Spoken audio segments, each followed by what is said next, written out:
So, hello everyone. Welcome back to the Vendetta Sports Media Daily Show. Wishing you all a very happy Tuesday. Once again, it's your usual Tuesday crew. I'm Chris Bagdonis, along here with Matt Hannafin. How are you doing, Matt? Doing all right, man. Doing all right. It's Tuesday. Uh, yeah, I'm ready to talk whatever you want to talk about, man. Yeah, I mean, I guess we could I don't have just jump much to right say. into. Yeah, I mean, I think we could just jump right into that Super Bowl because I think I kept seeing it on Twitter. It certainly was, at the very least, one of the greatest Super Bowls of this century. I think it was a classic. I I don't know. I mean, it was definitely one of the more enjoyable Super Bowls that I've had or that I could remember, at least in recent memory. It was very entertaining as someone who bet Philly. That wasn't great, but Yeah, I did enjoy the game. It was a very good game. It was a lot of just back and forth action. Mahomes, obviously, we can get into it. Mahomes was really good, even though he only threw for 182 yards, which surprised yeah, me. Hurts was sensational. The defense, on absolutely. the other hand, weren't the best, but just from an entertainment standpoint, I thought the Super Bowl was really good. But I don't know. I mean, like, there's been Super Bowls that, like, at least for me, that like in my memory, that were probably going to be more memorable. Like, I don't know, the two Giants ones. I mean, I know Yeah, yeah, it, of course. the two Giants ones. Even though I was a kid, especially in '07, like that was remember that one like it was yesterday. Me Um, too. I I know, mean, obviously, I have a reason I to know as a you Giants probably do. fan, but still. But then like Steelers, Cardinals, that was another really good one. Um, the Tracy Porter Oh, of interception in course. Colts Saints, that one was always memorable to me. Of course, my not my favorite, but the one I think was the best that I've seen was Patriots Falcons, just Oh, of because course, the comeback. the drama in the second half. I mean, the game Yeah. itself for 2.5 quarters wasn't great, but um, I guess you could probably say it was one of the greatest in the. Maybe in the top 10, I'd say the 21st century Super Bowls. I put it, but to your point, I'd put Mahomes as first ahead of that just because of the comeback, that Yeah, 10-point yeah, kind of, in the fourth quarter, and it really showed that Mahomes has arrived.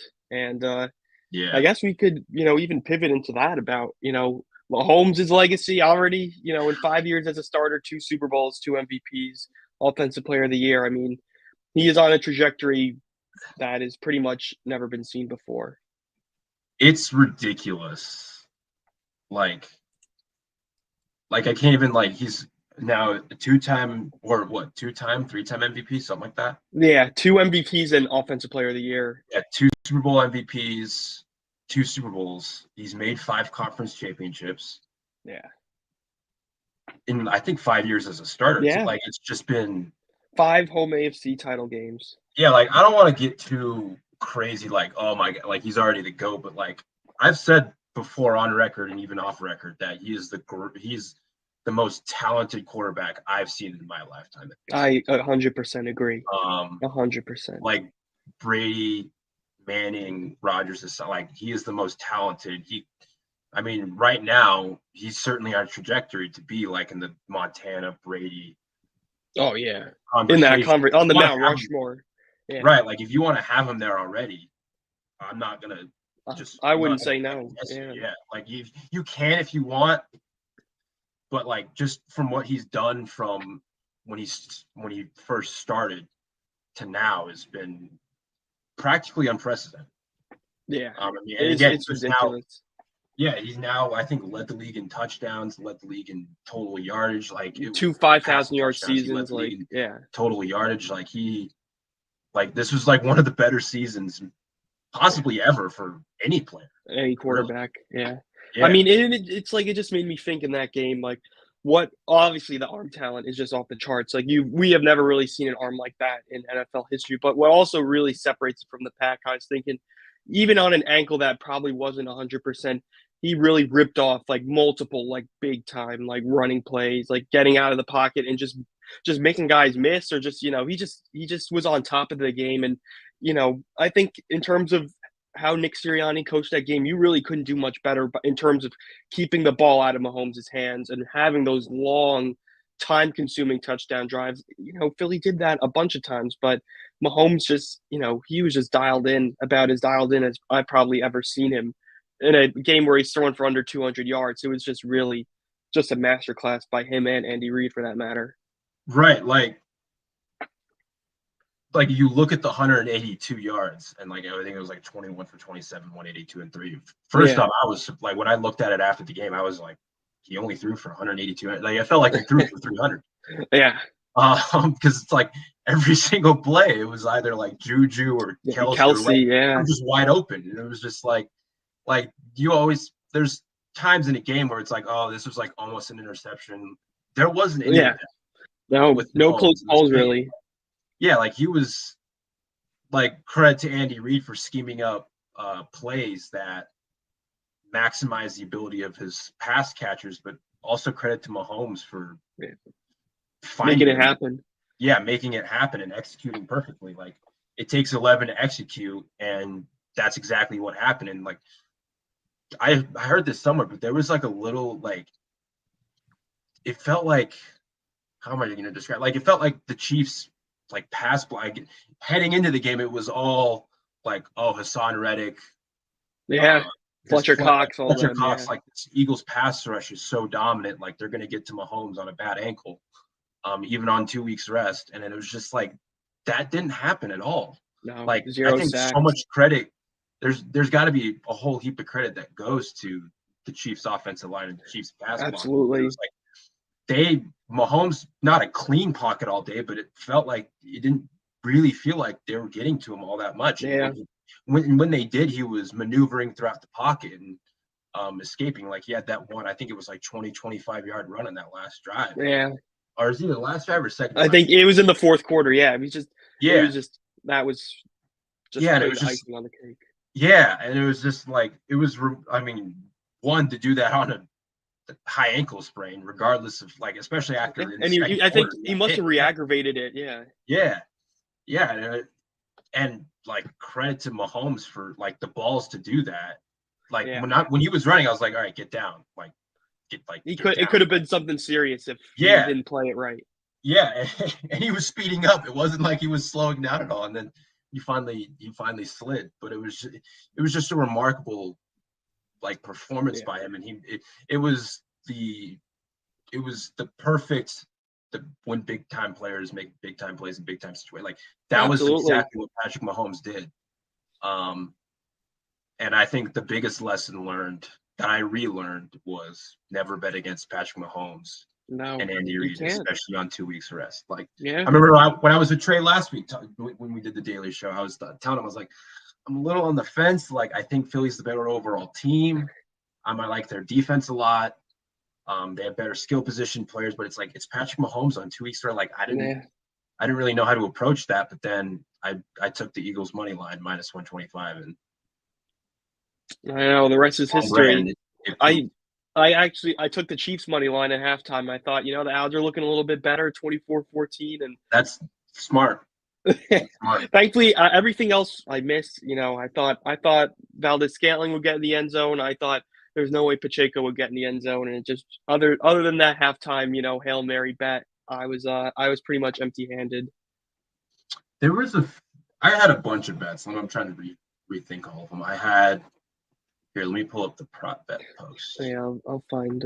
I saw that was a really good post. I was like about to take some of them, and then I was talking to my roommates, and they were telling me what they were like putting money on, and they kind of just swallowed me up into their props. I know the props that I did lose was I had Mahomes under 20.5 rushing yards. That got killed in like the second quarter. Yeah. Just because I didn't think he was going to run much on that ankle. I know. I'm with you. I thought his ankle was really going to be an issue. But and then in the post, I also had the one I did in real life was I think Jalen Hurts under 49.5 rushing yards. I think all his touchdowns were on short runs though, right? Like on the goal line pretty much. Yeah, but he still had a bunch of scampers. Like he finished with like 75, 76 rushing yards. He did. I remember that a couple plays. What other ones did I have? I had Pacheco over 47.5 rushing yards. That he did that, right? I think I Yeah. remember he did a couple of really And then good I runs. also had Tony anytime touchdown at plus 300. That was ballsy. And then I had AJ Brown anytime that hit. The only anytime that I didn't have or that I had that didn't hit was Sanders, and that was like almost even odds. Yeah. But that didn't hit. Here, I'm pulling up the post now. It's a good thing you didn't have the McKinnon anytime because he kind of threw that away at the very end. I almost did that. I saw someone have like a 10K payout, and the only thing that missed was a McKinnon anytime. Some very tragic bet slips out there on Twitter. Here's the prop bets. I actually hit some of these, which knowing me is like a miracle happened. I just struck gold with that money line. I thought it's like you said, the whole bet against Mahomes message. I was just like, let's see if I can make something happen there. Oh, here we go. All right, I'm pulling it up. Yeah, so ones I had in the post, I had Jalen Underfoot. That didn't hit. Both teams did score in the score. first quarter. I wasn't able to bet that in real life, but oh, really? That one hit, yeah. Kelsey, obviously. I have a sports book that stinks, so. I gotcha. Yeah. I didn't bet this in real life. I thought about it, but my sports book had it over 8 and not 7.5. I didn't. I think he finished with like 6 or 7, something like that. Yeah. AJ Brown or Miles Sanders first TD was probably my favorite long shot, and then the same game parlay did hit. And yeah, Eagles covered the spread. Brown and Pacheco. Yeah. Yeah, that one I was. That's proud a good one. Yeah. I'm still labeling myself as Vendetta's worst better. I don't think that's going to change. I think there's still some really good props in there. I got to give you credit. I was kind of like a deer in the headlights, just everything, like, from the coin toss to this, to what color is the Gatorade, to Rihanna's first halftime show. I kept being told that tails never fails, and tails did not fail on Sunday. But did you bet heads? No, I didn't. Oh, okay. I won that, not this year, but I won that last year. I can't remember what it was, but I was just like, why not throw some money on it? Yeah. I won, and I was like, I'm just going to end on a high note. Probably never going to make that bet again. You get a 50-50 chance. Yeah, exactly. That's about the most even odds you'll ever get. I think it was even. Let me see what other ones that I had. Oh, me being dumb. I also had so my dad and I did a teaser together, and we had the line was Eagles 1.5, as you know, and then the over under was it moved to 51.5, but it was at 51. And so we had a teaser where we did the Eagles. We just did a 6-point teaser. We did Eagles and then the under. And so it was Eagles plus 4.5, and then the under at 57.5. And as we know, the under was just it was a shootout. Rushed. Yeah, it was like that was over like midway through the third quarter. Like it wasn't. Yeah. But also me being dumb, a dumb degenerate. I had after I think it was either the first 2 scoring drives or the 3 scoring drives. I was like, there's no way this pace is going to keep up. And so then I live bet the under at 59.5. And then that was like, again, over like midway through the third quarter. My idiocy was that obviously the Chiefs got the scoop and score off of the Hurts fumble. And then I was like, at halftime, I was like, you know what? Let's hit that 2 defensive touchdowns. And of course, the whole Miles Sanders incident, did he catch it? Did he not? And I was literally doing cartwheels in my apartment. I was just like, I was through the roof. And then of course it gets called back. Incomplete, or whatever it was, incomplete pass, whatever. Yeah. But that was my one tragic bet of the day also. I also another one I lost, the last one that I lost was I had Mahomes over 1.5 or over a half interception. I just needed 1. And like that last drive, I was like, the perfect way to end this would be Mahomes interception, Miles Sanders touchdown to cash those two, and then the Eagles to win. So that Yeah, practically cashing that. So it's that like would be quite the that did happen. payday. Yeah. Yeah, I mean, also, I guess we could even just jump right into there, like that whole holding call with James Bradbury. Like, I mean, I obviously it's been dissected just about everywhere you look, and I just wanted to see what your 2 cents are on it. Is it a hold on Bradbury or? I mean, when I watched it, I thought it was like I in all agree. I honesty, thought so too. it's ticky tack, but I thought like you could see a little bit of the tug of the jersey. I think he probably did it twice actually, probably when he turned in and then he turned up on the route. But like it was a hold, and even Bradbury after the game was like, Yeah. "I held him. I was hoping they yeah. I was hoping they weren't going to catch me." And it was like, all right, like he could have easily just said that, like, no, that wasn't holding, that was bull crap, whatever. Hey, it's like Trey says, accountability. Yeah, I respect the integrity and accountability, whatever word you want to use for it. But like, I thought it was.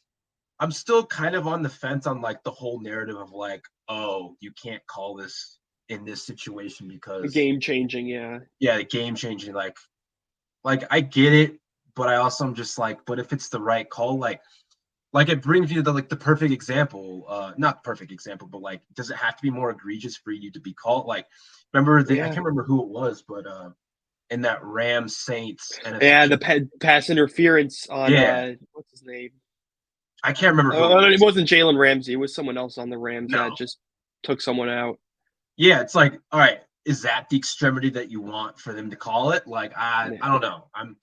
I mean, I get it. A lot of people were outraged by it. I wasn't the happiest because it was on third down and I bet Philly. Like, I was just like, okay, I wanted them to kick the field goal or whatever. And then like Mahomes was smart enough to throw it once he saw it, but like I think there was some pressure coming on him also. Yeah. And so like, I don't know if you would have scored anyways. Like, I don't know if you would have caught it. I don't know how much that impeded the route versus didn't. But it certainly had like some effect on it. So of course. It just made me think like the way it's written in the rule book, that's a hold. It's like obviously, Philly fans I can understand. Like I felt Chad is about the one Eagles fan I feel bad for because it did not seem like he was having a good time in the slack. But I think the rest the refs are gonna get stick both ways. Even if they don't call it, it's gonna be like, they're I think it's the refs can look back and say they made the right call instead of missing a call at the end of the Super Bowl and have all the Chiefs fans, breathing down their neck instead of the other way around. Yeah, and I'm usually someone who's very anti-ref. Like when I play, me too. I'm usually the one just whining and complaining at the refs. Admittedly, sometimes I think I'm right every time. That's obviously not the case. But like in that situation, like when I saw the replay, I was like, again, it's game changing. It's the game's coming down to the rest, but it's like that probably was like a holding. Like if that was like week 15 in like the third quarter, that's probably it's probably a hold. I get it. It's a Super Bowl, higher stakes. And so I'm trying to understand like both sides of it. I do, but like as an Eagles fan, I'm not an Eagles fan, but like as an Eagles fan, like that would suck. But or someone who bet the Eagles like me. Yeah, I do feel bad, but it's all hindsight is 2020. I think at the end of the day, I think we could both agree, and the majority of people can agree that it was a hold. The refs made the right call. I know, like Greg Olsen, he called a great game as the analyst in that Super Bowl, but I think that's he was really dragging on the refs there, and I think it was a little undeserved.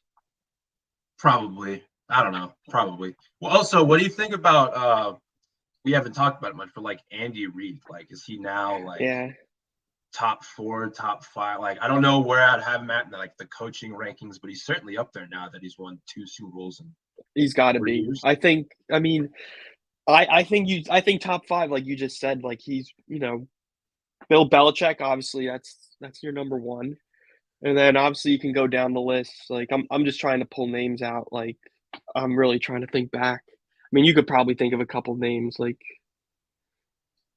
my gears are not turning. Yeah, no, I'm trying to think too. Like, I mean, there are great coaches. I'm trying to just think. Like, John Madden. Okay. Maybe. I mean, I need to do a bit of a Parcells, history lesson. I mean, obviously like Yeah, Parcells, Parcells, like Vince Don Lombardi, Shula, like yeah. Uh, Landry, Bill Tom Walsh, Landry, yeah, uh, oh, Chuck Noll. oh, Lombardi, Yeah. So I think he's in that yeah, mix, like no question yeah, about it. I mean, just remembering back to his days with the Eagles and that whole thing with his exit, I think we may have talked about it in a past Daily Show. And now, like, he's just gone to an environment where he can just be himself.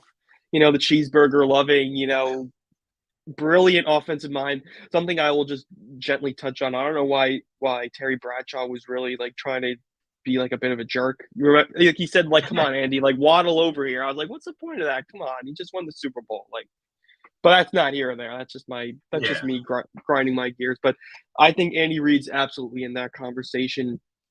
And he said he's not going to retire. So are we looking at 3 or 4 Super Bowls?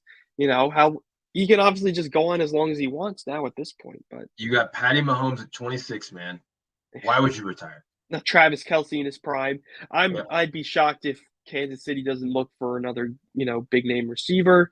Obviously, maybe they're hoping Kadarius Toney turns into that because we can just touch on that. That kick return by Toney was ridiculous.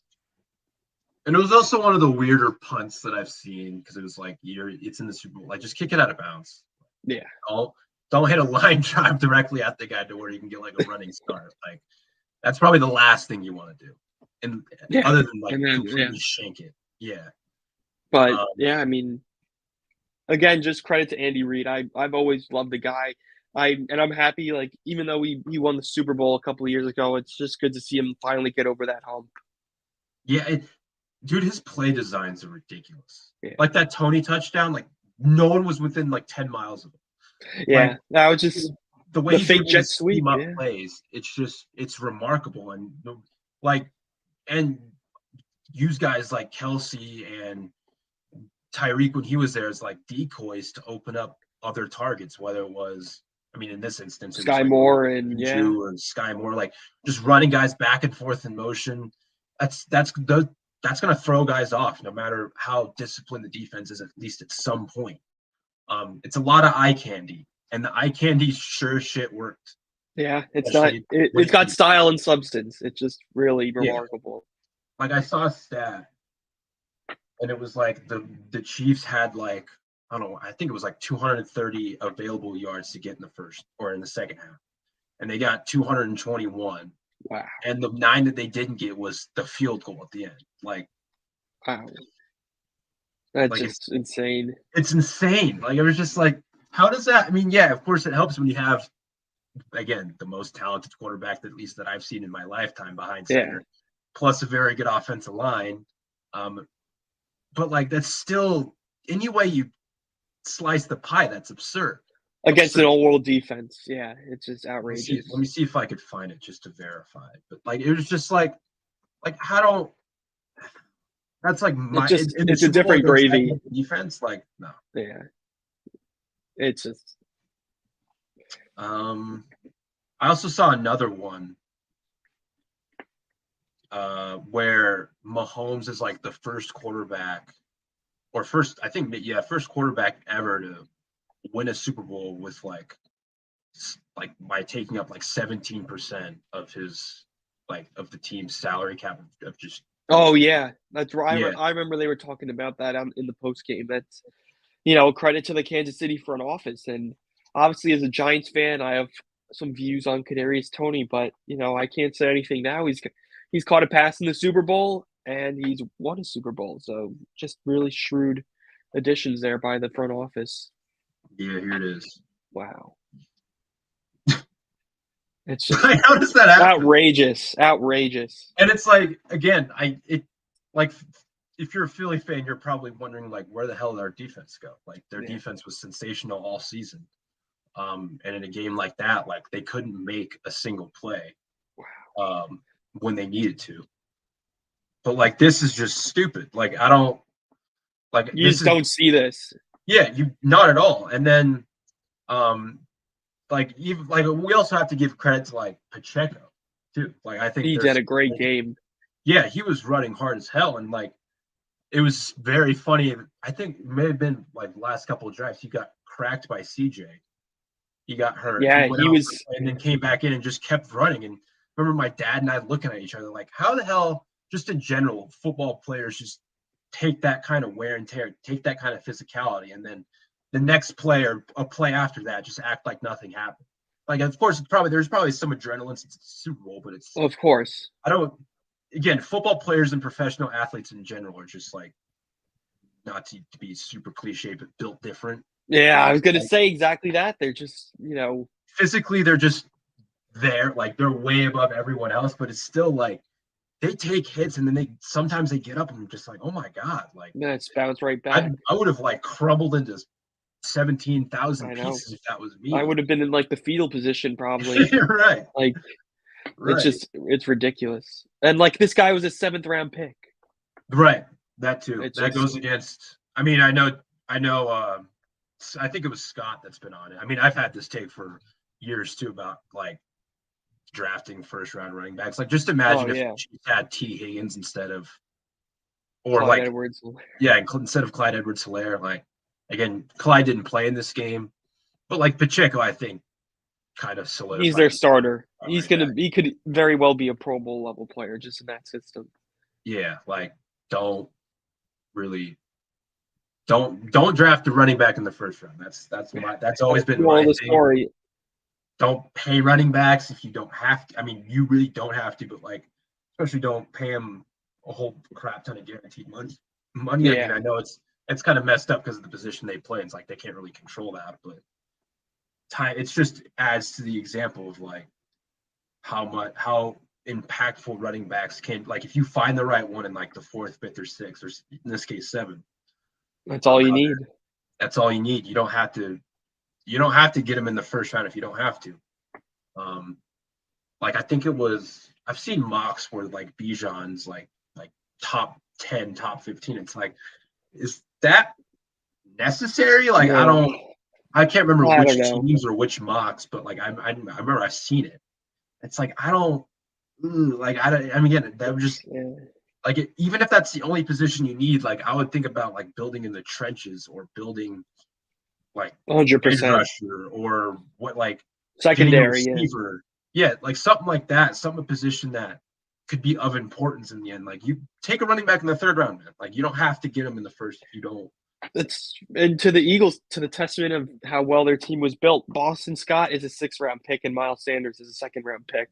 Right. It's just a matter of waiting for your guy to fall in the right spot. And just, as long as you have a world-class scouting department like every single NFL team should have, and just knowing that, right, what profiles fit your offense and your coaching staff and all that, it's just, it should just all fall into place.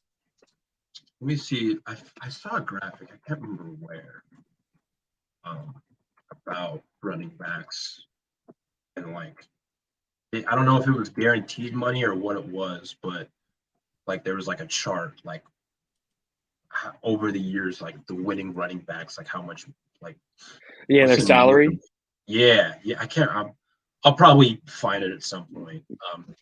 If we want to move on, it's going to take me a while probably. Well, I think I remember someone made like an Excel sheet and it was all like league minimum deals, right?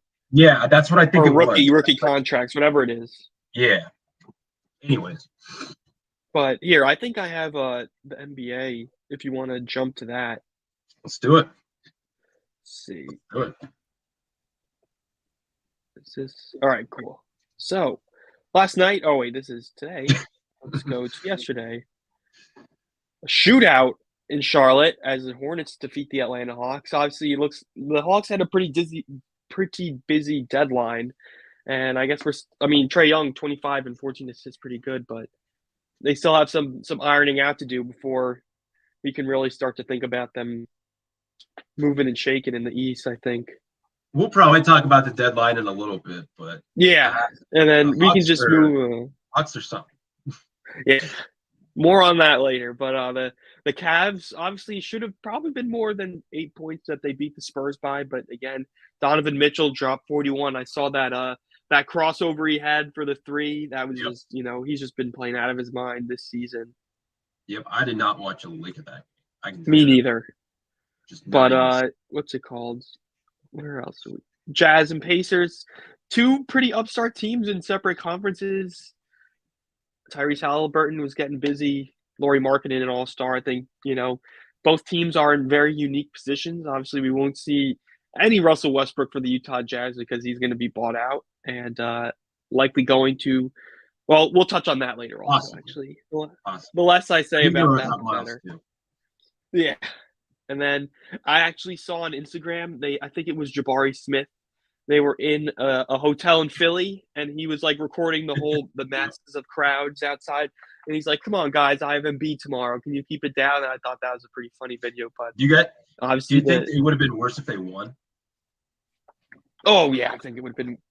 Well, I mean, I think in both situations we would see some carnage, but I think we would see just more like whether it's cars getting flipped, whatever. I think if they won and if they lost, I feel like people would just be like fighting each other and stuff. But again, I'm not an expert in that whole social science, but that's just that would have been my prediction. But the Sixers got it done. I guess the Rockets not a very great team, so I guess no shocker there. 19 points. The Rockets and are yeah, good for Jalen Green to get 29. I'm gonna defer to you, Matt, about this Heat game against the Nuggets. I'm just gonna. No, I don't want to talk about it. I don't want to talk about it. No, I'm just kidding. Okay. I don't understand. I mean, I do, but I don't. How easy how easy Nikola Jokic makes basketball look. Like it was, especially in the first half. Like Bam was making him work for like literally everything when he was on the flag. It was like Bam was trying to make his life as difficult as possible, and Miami was they were over helping. Like they were trying to do everything they can, but like it's just not enough. Like he'll put up 27, 12, and 8. I mean, Miami's defense did regress in the second half. I can't remember what the exact percentage, but Denver shot the lights out despite only scoring 112 points. Like it's so effing hard to just stop Nikola Jokic. Like it's impossible. They just shot 58%. That's what it was. It was at 60. It was like over 60 through three quarters. Like it's just I don't understand. He makes it look so easy, and it's like I watch it not most nights, but when I do tune into Denver, just on a normal night, like they make it. I mean, you can see it with him practically against anyone.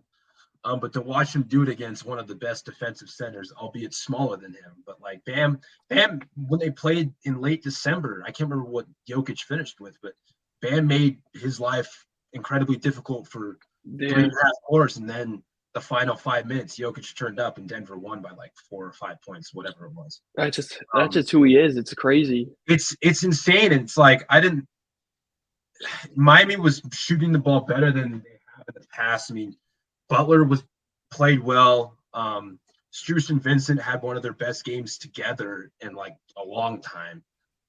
Orlando wasn't bad. Jamari Bouye, who is on a two-way deal with them, like he's been not two-way deal. He's on a 10-day, but this is I think his third game. He was very good, at least for the minutes that he played.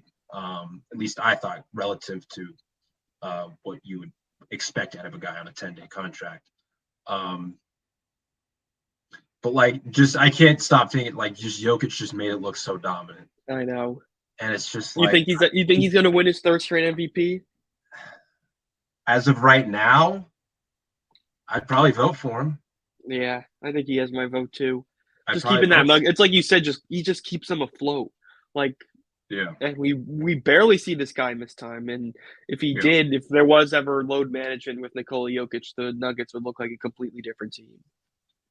Right, and it's like they were also without Murray and Gordon. Like KCP, every single time KCP shoots the ball, I think it's going in. Like he could shoot it from 35 feet. He could shoot it. He could have three guys on. He has one of the prettier shooting strokes in the league. Bruce Brown, 3 for 7. That doesn't feel right. It felt like he was like 7 for 7 at times. Because it felt like, especially in the second half when the game was close, it felt like every single time Miami threw a punch, it was either Jokic or someone on Denver throwing a counter punch right back. And Miami, it was one of Miami's worst defensive performances that I can recall in recent memory. It's just, I didn't love like all of the rotations they were making. I thought they were a little step too slow. But it doesn't help when Denver, regardless of how contested it was, is shooting 58%. Yeah. Like it felt like they shot better than 40% from three. I know it's only 39.3, but it didn't feel like that. But yeah, it's just so incredibly hard stopping Nikola Jokic. And then, like, even in the first half, Miami lost the non-Jokic minutes. It's like, you can't do that. Like, I know. Like in That's a a gimme. situation where they're without two of their three best players, like you can't lose the non-Jokic. It's like that. I can't remember. I think they lost it by like 8 points, something like that. But it's like you can't in a game where you're trying to scrap and claw for everything. Like you can't do that. Yeah. Well, I don't know if I should just go on to all this. That seems like a little too much. But Yeah, don't exhaust yourself. Just the end of the game, just a little bit.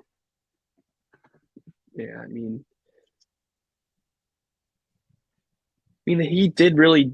I mean, yeah, it's like you said, Gabe Vincent had a great game, but it's like you just said, punch counter punch. Like it's just Vincent and insane. Strus are two players that at least it feels like lately. I'd have to go back and look at the numbers, but like they can't have two good shooting games together.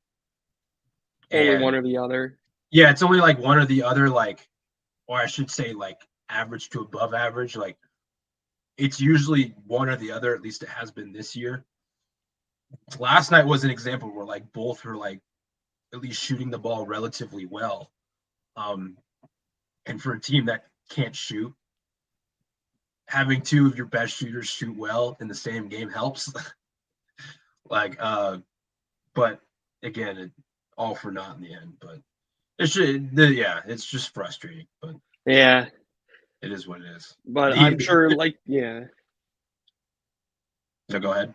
No, I'm sorry. I was just going to say, like, we'll definitely touch on the Heat and others in a little trade deadline recap. But the Knicks, I gotta say it, man. The Villanova guys are just going crazy at the Garden. Jalen Brunson with a 40-piece. Josh Hart. I was watching this game and I was just kind of shocked. Obviously, the Nets are not as good as they were to start the season. Cough, cough, Kevin Durant and Kyrie Irving. But still, I think the Nets are going to be a fun, entertaining team, much like the 2019 version of them that had D'Angelo Russell, Jared Allen, and all those guys. Just a bunch of young upstart players. But the Knicks, like, what in the heck happened? Like, how do they just really wipe the floor with the Nets? Like, I was not expecting that here. Let me see the box score. This is letting Josh Hart shoot. At least it was something like suggest that. Yeah, here it is. Josh Hart, 4 for 6 from 3, 4 rebounds, a steal. Like he was just doing it all, and like I think you were the one that said it in the Slack, Matt. He is a Tom Thibodeau player to the core. He is such a Tibbs player. Such a Tibbs player. It's like oh my like God. And even like we will probably go more through it when we talk about the trade deadline, but they traded Svi. They traded Archie-Diacono. Like they traded 3 non-rotation players. I can't remember the other one off the top of my head. Cam Reddish. Yeah. Yeah, Reddish. Plus, I think it was a lottery protected pick. And then if it doesn't hit, it's 4 seconds. I think is the protection. Yeah, like to me that's an easy dub for the Knicks. Pennies on the dollar. Yeah. Yeah, that's pennies on the dollar, and it's like Josh Hart is such a Tibbs player. Like, you couldn't probably script like the 6'5" rebounding, defensive-minded guard that will do just all the littlest shit and irritate the hell out of everyone. Not his teammates, but irritate. And fire up the guard. You get MSG chant your name, then you're good. Yeah, and like Knicks fans, I mean, I'm sure you could test this. Knicks fans love that, especially like Tibbs loves that. Like when guys are getting dirty, getting grimy, like that's such a Tibbs guy. And like everything that he adds offensively, I mean, he hasn't been the most consistent shooter this year. But like he's having the free reign to play and do whatever he wants, at least it seems like. based on last You night. just, yeah. Like he's such a Tibbs guy. Like Jared made the comment in the Slack. He's like, yeah, he's gonna play him 45 minutes. Like he might play 46. I don't know. 28 minutes. It's the Tibbs warm up. I mean, I do wonder how this affects like closing lineups with like Brunson, Oh yeah, RJ, Barrett. Yeah, McBride.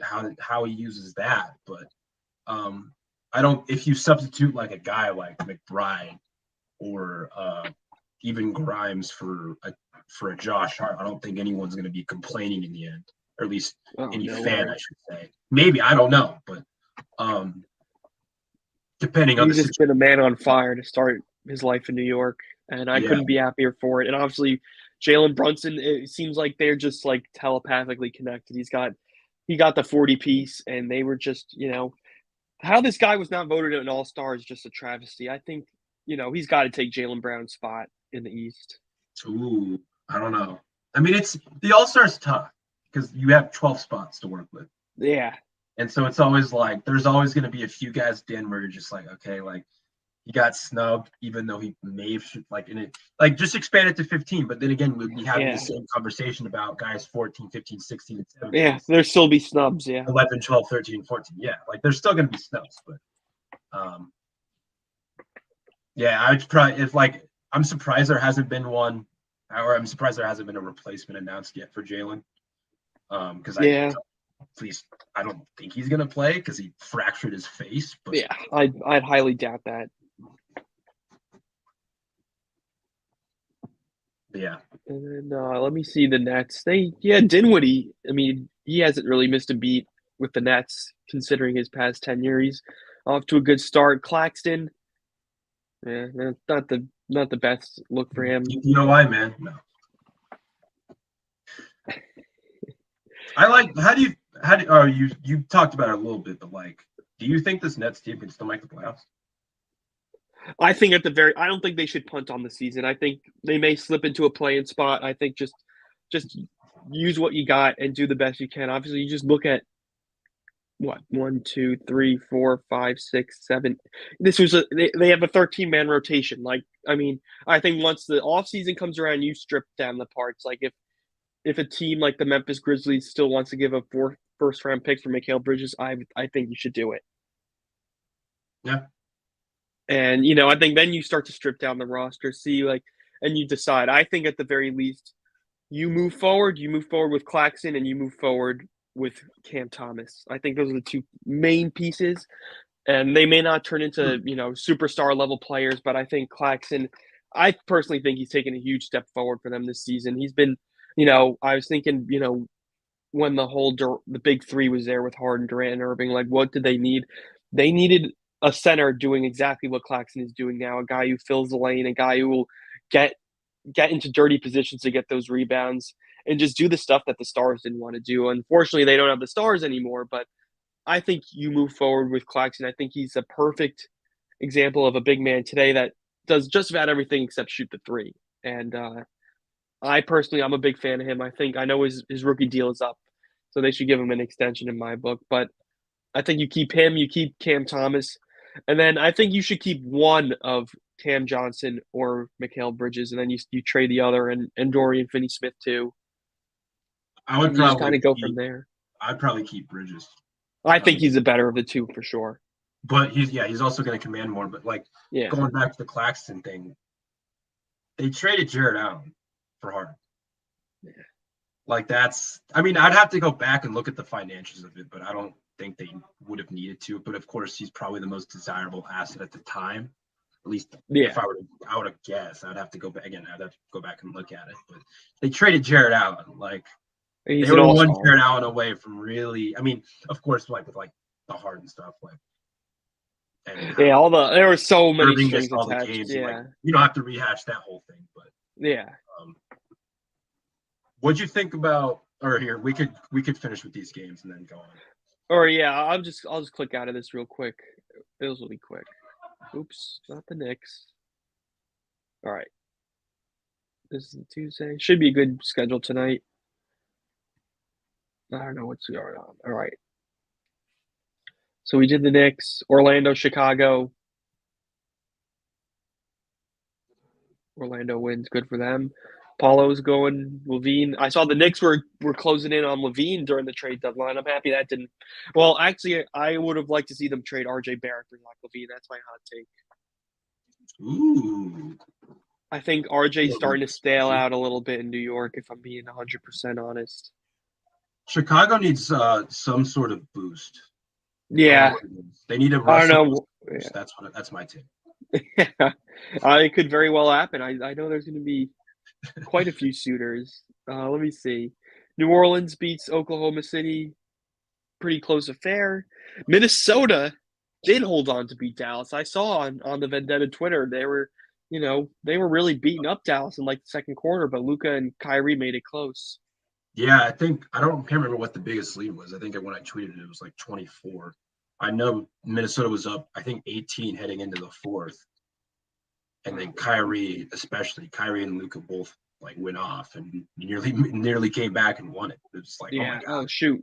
I'm clicking the wrong stuff. All right. Box score. Yeah, I mean, Kyrie is off to a great start in Dallas, I must admit. Just giving him that free reign, and I think not having to deal with the pressure or whatever you want to call it, pressure drama that was there in Brooklyn, I think is definitely taking a weight off his shoulders. Yeah, I would agree with that. We got to give it time, though. It's like, of course. I'm just looking at it from an individual standpoint. I think he's definitely enjoying the game a lot more. How about the Timberwolves stuff? Yeah. Like, it feels like even after the deloads, like it feels like they're playing better ball lately. I don't know what the record is off the top, or like the record recently off the top of my head, but it feels like they're at least playing better basketball. I like the Mike Conley addition. I know he's on a partially guaranteed contract for next season, so they don't have to keep him if they don't want to. They can flip him too, if they want to do that. But like Rudy had a good game. McDaniels had a good game. Anthony Edwards obviously doing Anthony Edwards things. It feels like they're playing better ball. I don't think they're still not where they probably should be, but at least they seem to be trending in the right direction. Of course. And I said it in the trade recap with the whole Westbrook, the 3-team deal. I do think Mike Conley is better off for this team than D'Angelo Russell. I think he's just a much more steady hand on the offensive end. He's not going to, Russell will take shots that he probably shouldn't take. And meanwhile, Conley will always just take the open looks. He'll drive to the rim when the lane is open. And, 12 points and 9 assists, I think you can't ask for much more than for him. And just getting the ball in the hands, you see, Anthony Edwards had a really great game. Gobert, like you just said, 9 for 9 from the field, 14 rebounds. Like that's the best of Rudy Gobert right there. It seems like Rudy and Conley had more camaraderie than Rudy in their Utah days. Yeah. And then of course the stuff that came out after about D'Angelo was like very open about bashing Rudy to his face and to others. Like, yeah, that's not great. Especially that comes out right after the trade. Like that's not great. Yeah. And we'll run through the other scores and then we get some trade talk. Yes, plenty of trade talk. Warriors, hold on. Without Steph Curry, I think they beat the Wizards. Porzingis had a nice game for 34 points. And then I was hoping, the Lakers, they beat the Warriors over the weekend. I was, my LeBron fan in me was really hoping that they'd start this hot second half of the season. But I still think LeBron has been sitting out, since he broke the scoring title. And obviously the Blazers capitalized on that. Lillard with a 40-piece. I watched this entire game start to finish. The Lakers got out to a 14-5 lead, and I was like, "Oh, this might actually be a pretty competitive game." And then until the Blazers just refused to miss any threes, like it was 48.9% from three. Are you kidding me? They made 17 in the first half. Like they just completely just dog walked the Lakers. Like 12-point game was not indicative of what the actual how the game went. Like it was just complete evisceration. Lillard had 30 in the first half. He took a little bit of a step. He was deferring more in the second half to some other guys, but it's like Matisse Thybulle made 4 threes. Like when that happens, it's just not your night. Yeah. And Cam Reddish making, I guess that's his debut for the Blazers, and good for him. In I a think good it was. situation. He was. I mean, one of five. I mean, he was, or 2 of 8. Excuse me. He was like that. He was probably better than that stat line indicated. I think his defensive play. I think obviously you see 3 rebounds, 2 assists, 2 steals, and a block, just Like like you Shaden said. Sharp was really good. Nasir Little was really good. Like those were 2 guys that like their box scores at least match up with how they played. But like it was silly watching. Like, I mean, I didn't. It was a mixed bag. I thought the Lakers defense was like hit and miss in the first half, but like some of the threes that Lillard hit, like he had 1 3. It was the end of the first quarter, and he faded away over 2 people, and it was just like from like 35 feet. It's like there's nothing you can do about that. Like there, Logo you could Lillard. take 3 different. Like he had another step back over Reeves where he almost snapped his ankle. Like it was just like There's no need there's for it. nothing you can do about that. Like I didn't love the Lakers defense. Like I thought they were going under too many screens. Right. And I thought, I mean, not Denver, Portland was moving the ball really well, and so that obviously helped cause a lot of rotations and it bent LA's defense a lot. But I didn't always love the defense. But like again, there was like probably a handful of threes, especially in that first half, where I'm just like, these are contested threes. Like you can't do like it. And most of them were probably Lillard, and it was like you can't really do anything about that. That's just something you just got to tip your cap to. But then again, like you just got to live with it. yeah, and then it's like, why is Dennis Schroeder playing 30 minutes? I know. What's the Like he point of was getting not. D'Angelo Russell? Yeah. He was not good at all. Like Malik was finding his rhythm. I mean, he was finished 8 of 16, 6 of 12. He started out poorly, but he at least in the second half, late in the second half, he was finding his rhythm a bit. So that's encouraging because I know he struggled on Saturday against Golden State in his debut. Reeves was all right. I mean, Lonnie was all right for the 15 minutes he was on the floor, which again, I don't know why he's getting half the playing time that Schroeder is. It's just a little confusing to me. Troy Brown 45 minutes in. Troy Brown was all right. I mean, AD, he was like their only source of offense in the first half because the Lakers, while the Blazers were knocking down every three. The Lakers were like, they started like 1 of 13 or 1 of 14 from like they were shooting very poorly, and their one source of offense was Anthony Davis. At least like for the most part. Like Russell hit a few shots to stop a few runs. I mean, I loved the Jared Vanderbilt acquisition. Me too. He was all right. Like he didn't make too much of an impact. I don't even remember the minutes that Devon Reed played. I'll be honest with you. Yeah, I know. That was kind of just those minutes. It was probably like just a blur. Yeah, it's probably like the last like 5-10 minutes where I was emptying at the bench.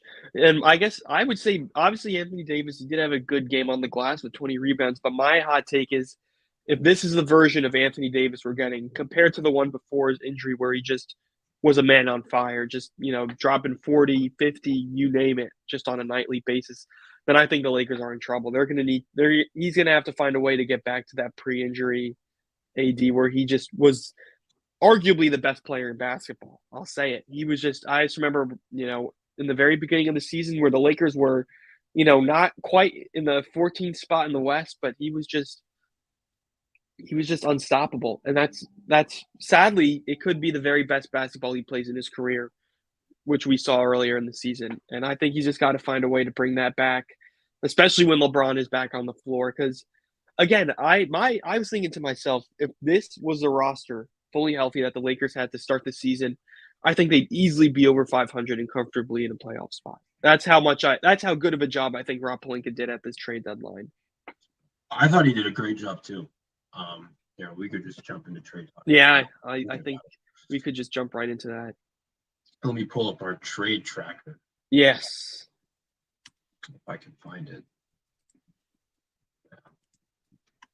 But no, I thought I'd probably agree with that same sentiment. I'd probably stick him in like the 5 or 6 spot in the West if that was the case. But I'll also pull up the standings in a little bit too. The Lakers can't afford to lose these games because the Blazers.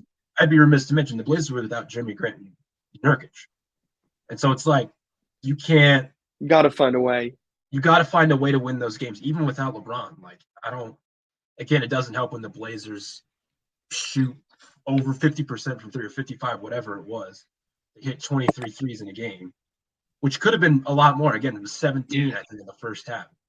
It was like, again, not a whole lot you can do about that, at least for some of those threes. But Because we saw it against the Warriors. They did a really good job, even though they had no Steph Curry, but still. right. But yeah, we have plenty to go over here in the trade deadline recap.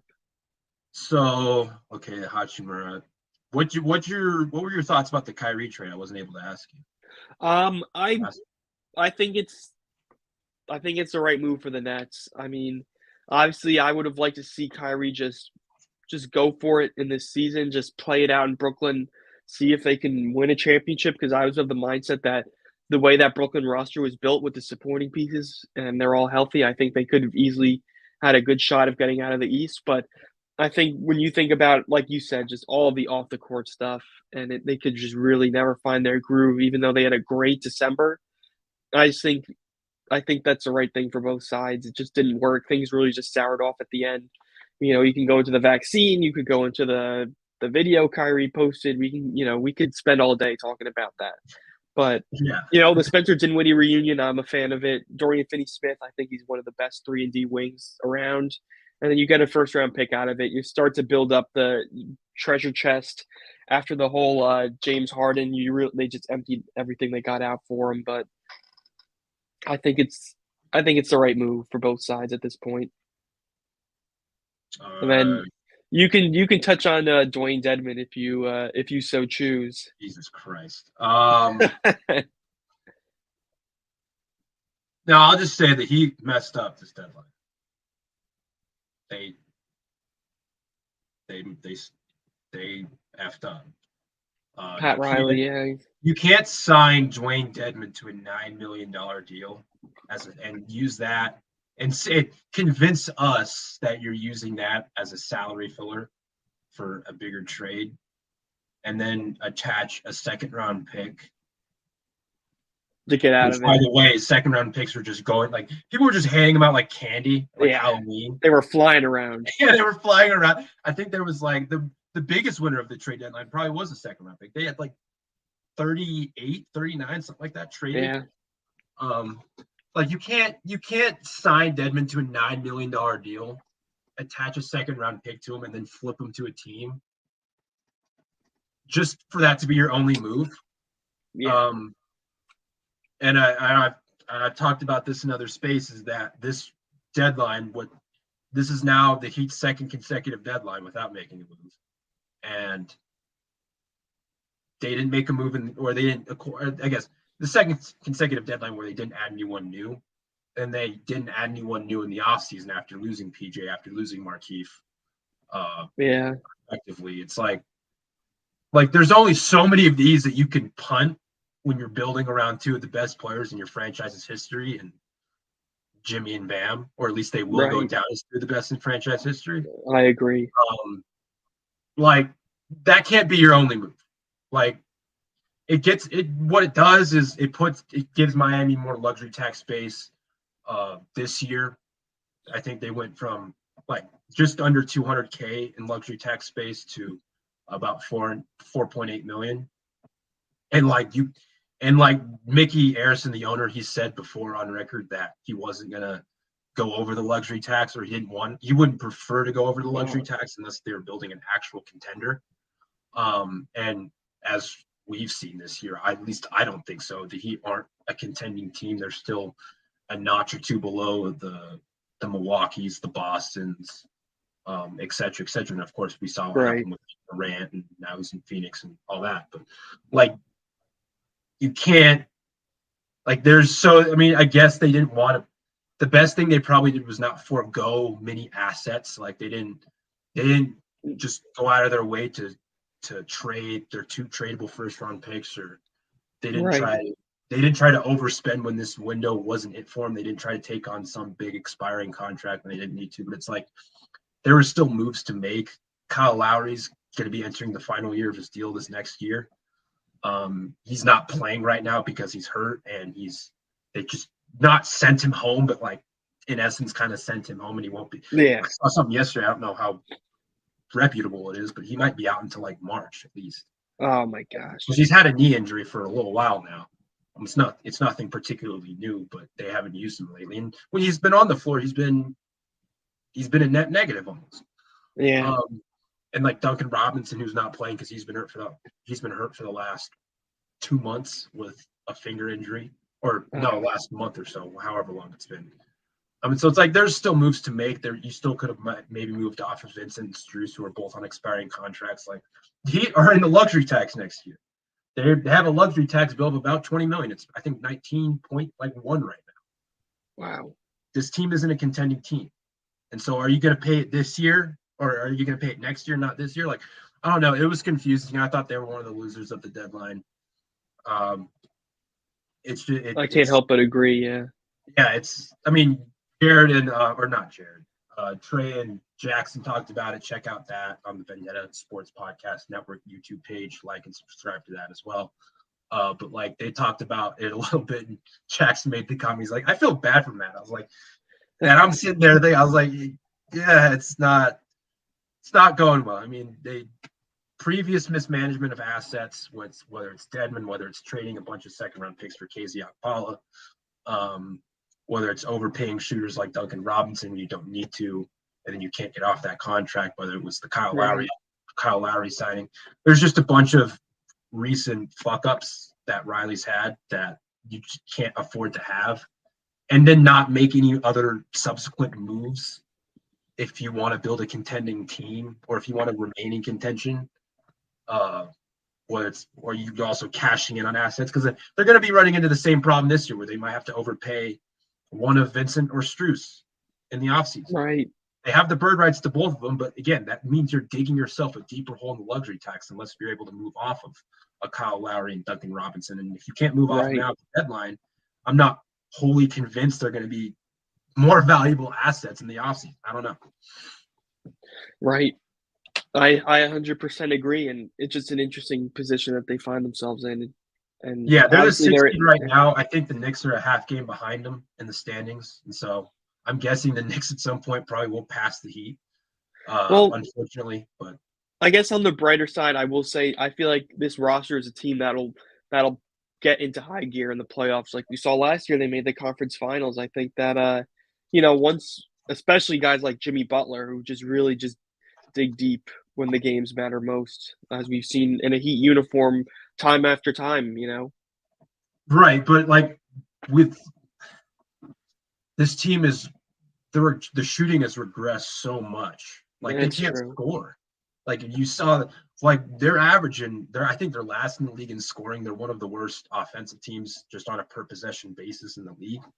So it's like, it reminds me almost too much of what happened not last year, but 2 years ago against Milwaukee. Right. When they were also a 6 seed, Milwaukee just completely overwhelmed them and gave them, I think it was one of the worst series, maybe the worst in terms of point differential in Heat franchise history. In terms of like the margin of which they lost. I mean, Milwaukee completely dominated them, and of course Milwaukee went on to win the title. But right. It almost reminds me too much of that. And that was another Heat team that they were pretty good defensively, or at least they weren't as good defensively as this team is, but they were decent defensively, but offense just cratered. Right. And so that almost reminds me too much of that, but enough of the Heat. No one wants to. Kessler Edler is just kind of just it's another throwaway. I think Kessler is going to be in Stockton with the G League team, and just to give him some more playing time. I don't even know who David McAdoo. I've never heard of him either. Yeah, is obviously we touched on this a little bit. I think it's a great trade for the Lakers. I'm confused about Jazz. I mean, I'm not confused about the Jazz return. I think I gave him maybe a better grade than the Wolves.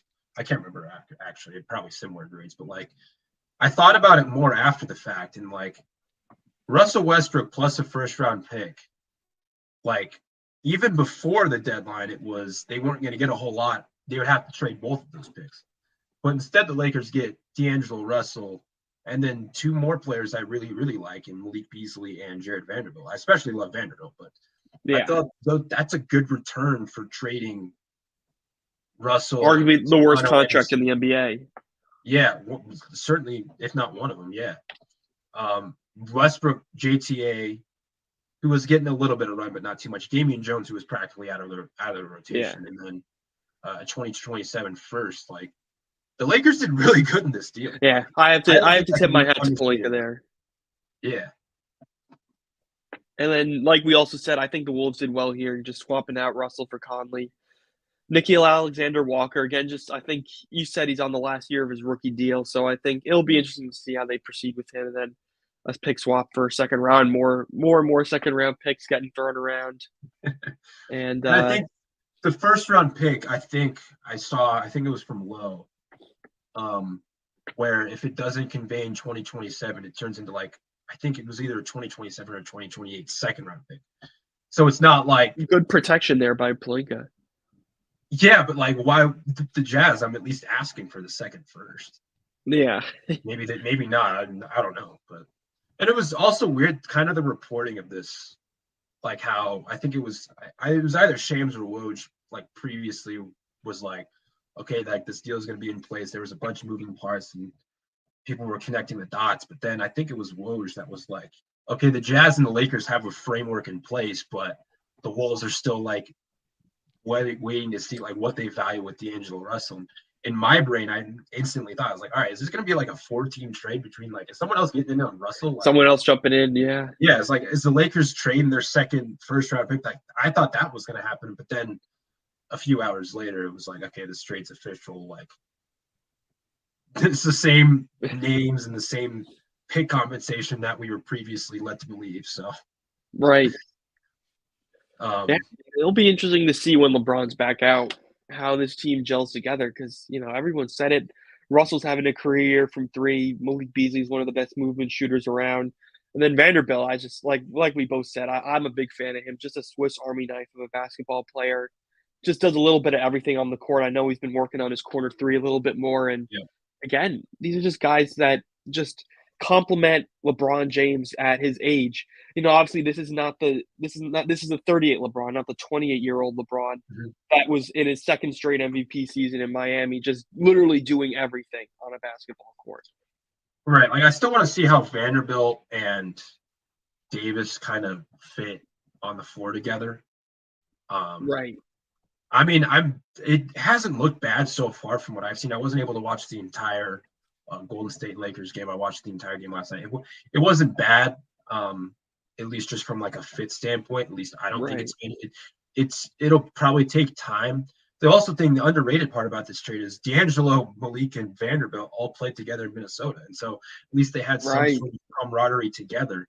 It's not like it was three different guys from three different teams coming in. It's Um, 100% right. yeah, and so it's like they at least know how, like when they're on the floor together, they at least know how to play together, at least know each other's strengths and weaknesses and whatnot. But Totally. um, it was also, we'll probably get more into this, but it was Russell, the reunion. It was the deadline with a lot of reunions. Yes. And we just see the very next trade is a little bit of a reunion right there, even though we already touched on it pretty much with Hart and the Knicks. Yeah, with Brunson and Hart. I mean, yeah, I again love this trade for Many the reasons. Knicks.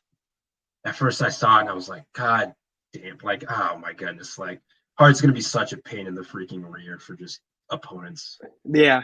I mean, And I have to great give for the Leon Knicks. Rose. Yeah. I mean, I was, Knicks fans, including myself, we've been clamoring for that star to finally walk through the door.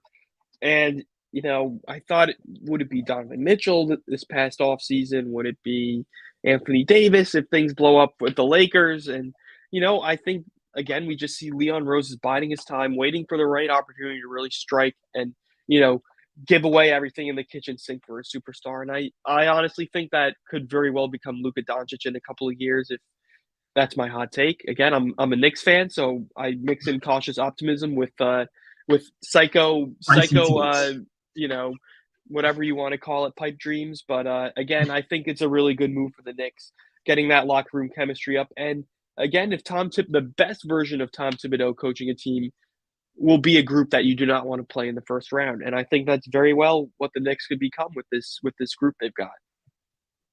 Let's just hope like Brunson isn't like run into the ground by. That's my worry. I want it to be another Derrick Rose situation where he just completely runs his point guard out. Well, it's Tom Thibodeau. He's going to run his players out. It's just a matter of how long they can sustain it. Yeah. And let's see. Oh, Spurs, obviously, yeah, Jakob Poeltl's back where he won a championship in Toronto. I think it's a good move for them. Obviously, a little bit puzzling because they're currently not in a playoff or play-in spot, I think. So it's more of a win-now move. And a first-round pick. Oh, go on. No, a first-round pick also. So I guess they really wanted to have him back. Like, I remember, I can't remember what post it was. I think it was like the Christmas wish list post, and I linked Poeltl to the Spurs or Poeltl to the Raptors, excuse me, because I remember that was like a pretty hot rumor in the streets, and it's like, so it wasn't surprising that he got dealt, but like the Raptors were another team that I think they're in like the 12 or 13 spot right now. They didn't move off Van Vliet, which they could have. They didn't move off Trent, which they could have. They didn't move off OG, who probably would have commanded a haul. I don't think they would have moved off of Siakam anyways, but it was certainly like kind of on the table.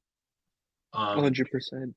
They could have, I mean, just lower level moves. They could have possibly moved on from Boucher. They could have possibly moved on from Thaddeus Young, who would have been a good veteran presence elsewhere. Like, there were pieces to move, but it felt like, I don't know if I'm guessing, just as me theorizing, but like Masai didn't like any of the offers that were on the table, and he's like, all right, we can run it back next year and make decisions in the offseason if we need to, because both Van Vliet and Trent are on player options for around 20 million. I think Van Vliet's is like a few million higher. I think he's like 21, and Trent's at like 18 or 19.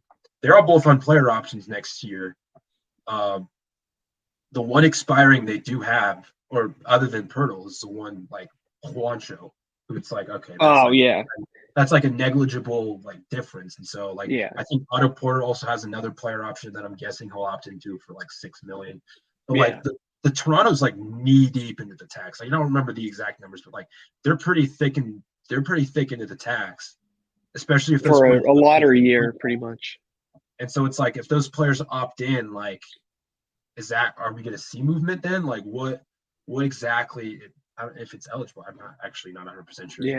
Like, what's the plan here?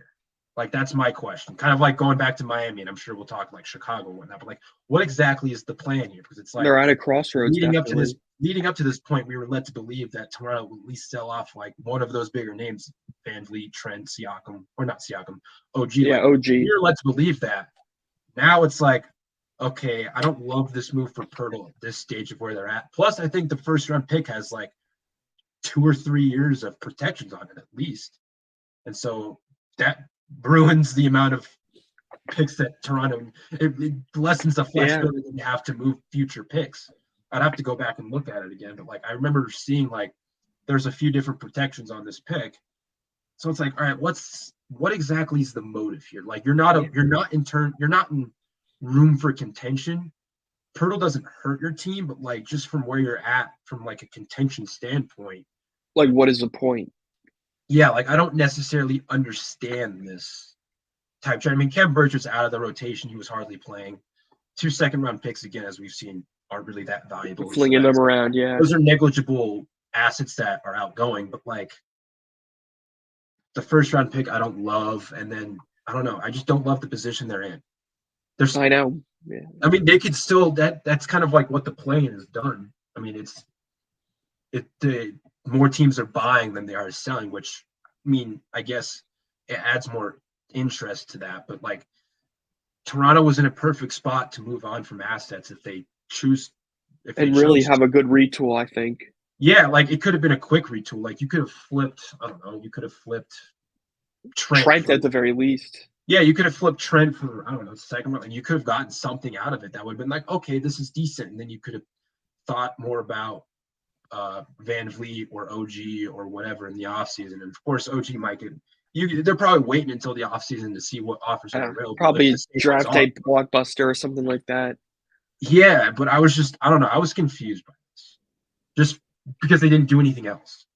100%. I agree. And it just, we saw them luck into Scotty Barnes, that they weren't meant to have the fourth pick and not last year's draft, but the year before. Why would you give up a horse in the race in a, first round pick? Just Scotty, have that. yes. Yeah. So, yeah, definitely a head scratcher for the Raptors, but I see the next trade is not much of a head scratcher for the Phoenix Suns.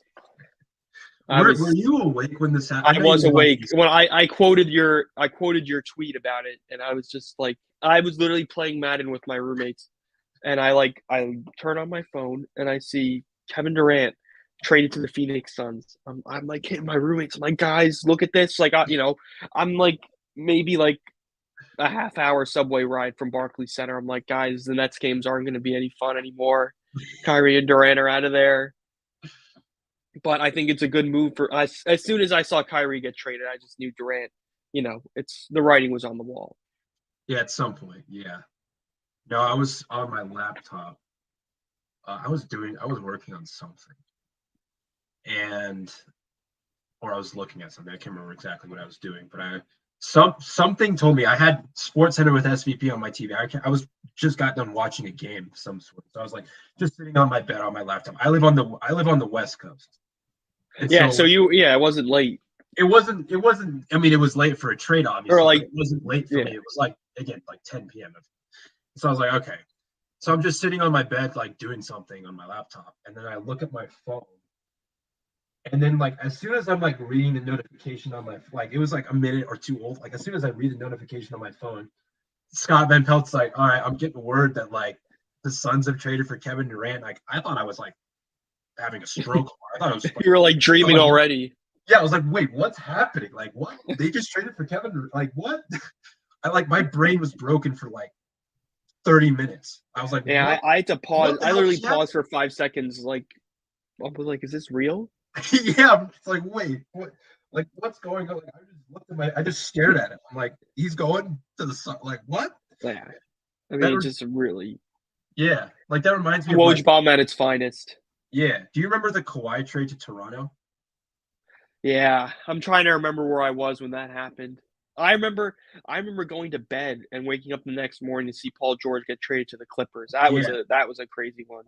Yeah, like when Kawhi got traded to Toronto, I want to say it was like 11 p.m. my time, and so it was like kind of like the same like oh my god, like this is like late night bomb. Yeah.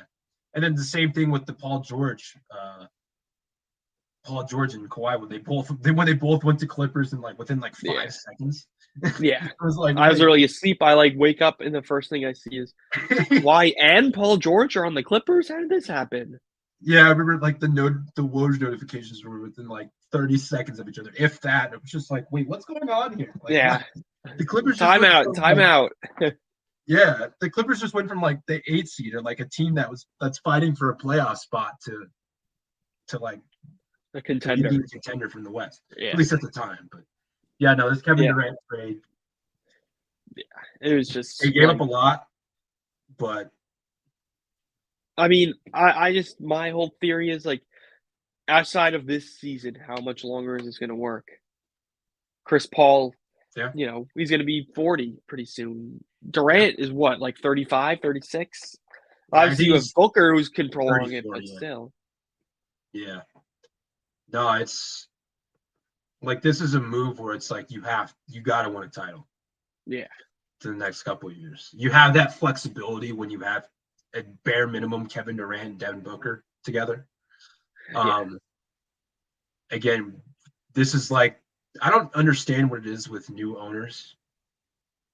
And like as soon as there's like a new owner, you just see like just a gigantic spending spree, and it's just like, wait, like this is it's almost like new owner syndrome. It's like, wait, what's going on here? Like, what? Like this is like Matt Ishbia, like his first week on the job. He got announced, I think, that same day the trade happened, or at least the day before. Yeah, like hours before. Yeah, it's like, oh, and he's like, hey, let's get Kevin Durant, guys. Like, yeah. And I think Side note, very small side note. I think Terrence Ross is a good pickup for them also. Yeah, I almost forgot about that. Yeah, he was, I think, rumored to go to Dallas, right? Dallas, yeah. Yeah, yeah, Just a little, that's a good one. a little twinkle of a side note, but good pickup. But also, just again, it's just a ridiculous trade, and I'll be interested to see how that all works together. Especially, I think DeAndre Ayton's going to have an even more diminished role than he already did have in Phoenix. I mean, Phoenix traded a lot of their wings. They got one back with T.J. Warren also, but still, Right, and they also traded for Darius Baisley, which kind of got that's lost. right. I forgot. Yeah, that's right. Yeah, but like they did trade a lot of their like better wings, or at least Mikal and Cam. I mean, Crowder Yeah, hasn't played the entire year, so that's right. that. But um, plus 4 first-round picks. James Jones has openly been like against the draft. Like, Yeah, like they don't. You again, we've talked about this before, but like the Jalen Smith pick, like there's just they're not a team that drafts. They don't really care about it. They had a yeah, limited scouting staff under Starver. I'm sure that will probably change in the near future right. with um, with Ishbia for the picks that they do have, because they traded 4 unprotected picks and a pick swap. So Yeah. So um, this team, they're gonna outscore a lot of teams. They're still like, I wonder how much Torrey Craig is gonna hold up. Like, he's gonna be their best defender on the floor. I mean, Durant's been good this year defensively. yes, I'll give him credit for that. And TJ Warren isn't like the worst ever, but they're gonna be there. There's gonna be times where it's like they're gonna need some wing defense, and having guys like Bridges, who's a very good defender in his own right, and Cam Johnson, who is especially a good positional defender. Oh yeah, I'm surprised the Suns didn't trade, or I'm surprised they didn't trade Ayton, but I there's know, also right? the fact that he's on a no trade clause, or he has a no trade clause, and so he could veto any trade. Not saying he would have, but like at And least for this year, yeah, he couldn't. He had a no trade clause. Um, Although the relationship there does seem a little like tenuous, but uh, I'm still like kind of, in the end, I'm a little and yeah, surprised. They probably jumping tried to down to throw. Bismack Biyombo would not be the best option, I don't think. Yeah, or I think Jock Landale was like their other one. But like if they were, that's probably something that you would at least try to do if like you had another answer. That's not Yeah, Jock Landale. But yeah, and then another. That was pretty much the only real blockbuster outside of the Westbrook deal, Durant, Kyrie, and now mhm. other little minor deals. Obviously, I know Trey was clamoring for Nas Reed, and instead they get Mike Muscala, who I don't think is a terrible. I will say I remember watching the game. LeBron broke Kareem's record. Mike Muscala just could not miss from three. That's Muscala. Like, he's not a bad role player. Like, he's a good floor spacer. He doesn't provide a whole lot else. I mean, like rebounding maybe sometimes, not defensively a little sometimes, but it's like he might be a better option than Luke Cornett. Yeah, And he fits into a trade exception. So it's not like yeah, they're party. It's not like they're giving up a whole lot. I mean, they traded 2 second-round picks again. Just another example of second-round picks getting traded. But yeah. They're worth they of a didn't give second up round pick. a whole lot for him, and it's not like they had to match money. I mean, it's not like Muscala's making a lot anyways. Yeah, Joe Mazzulla will find a way to bring him right into the scheme. I think, like you just said, Yeah. he's just he fits in with the Celtics profile of a big man. Will probably do well with Al Horford and the Time Lord when he's healthy, Yeah. and again, he'll probably take the Luke Cornett spot of a third big man. Yeah. I would have liked to have seen him get probably someone that wasn't Muscala, like kind of like a Yeah, Nas Reed. I mean, for my own personal interest as a Heat fan, probably not, but like just from an objective standpoint, like I think the Celtics probably could have used someone better. I talked about this previously. I think with Trey, and I think I wrote a little something about it. I didn't love their wing depth. And so I probably would have done something maybe minor to address that too. But I don't think the Celtics, I don't think Muscala is a bad player, for example. Like, I don't think he hurts him a whole lot in many ways, especially when he's he your definitely third. serves a purpose. I agree. Yeah. Like, I would have liked more Rob and Horford insurance, but Right, Muscala is not like the worst option, I guess, if that's what I'm.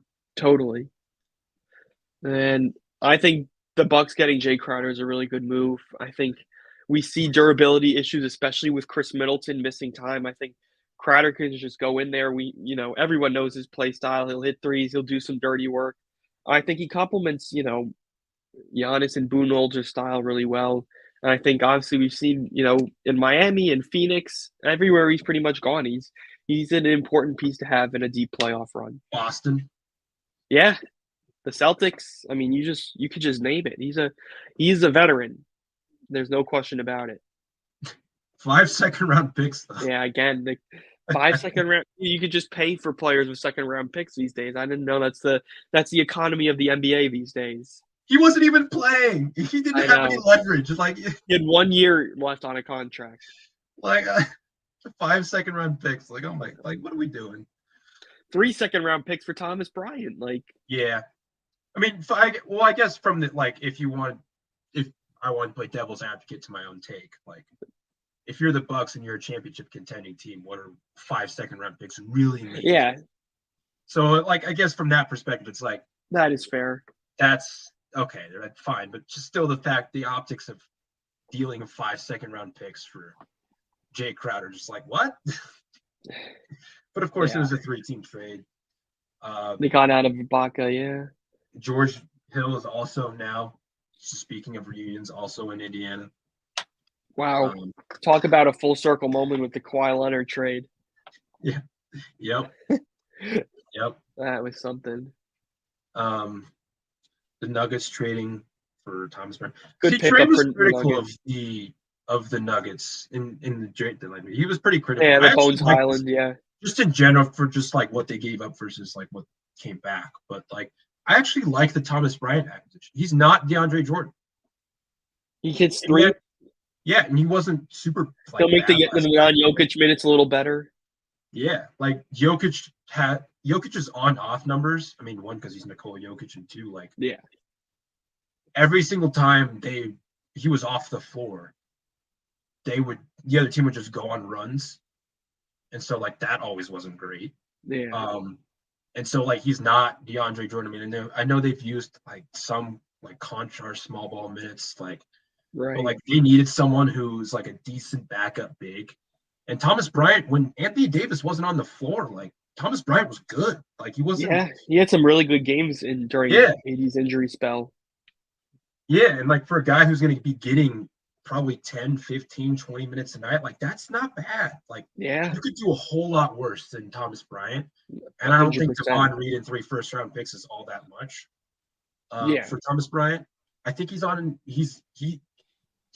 I think he signed with them on the minimum, so it's not like they had to match him. Yeah, no real financial constraints. Yeah. And I think he's also on expiring. Yeah. Still, he was good. So I don't think that's. I think that's something Denver needed, and Thomas Bryant, I think is a good ad and dresses a very good need, 100%. Right, and the Lakers, Pelinka did. That's another good example of asset management. You sign a player to a minimum, you cash out at the highest price, and of course they got what they got in return. But Pelinka did a good job just throughout the deadline. I thought totally kind of sneakily one of his better moves.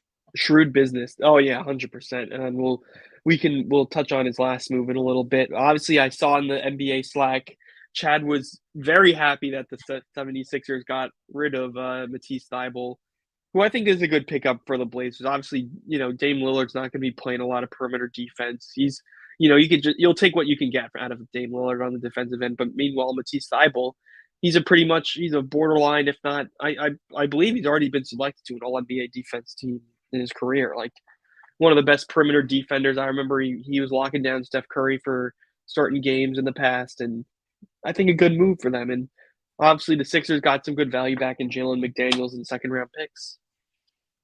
The Sixers with the limited flexibility they had, because they hard capped themselves in the offseason by signing Tucker to the full mid-level. Plus they signed, I think, Daniel House to the biannual. So they hard capped themselves.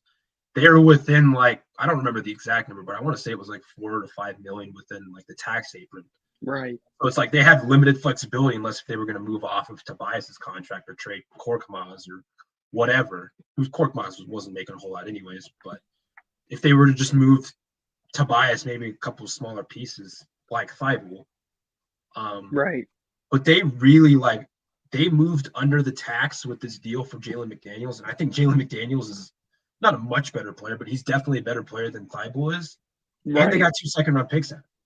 And so it's like, again, second-round picks again might not be that valuable, but for Right.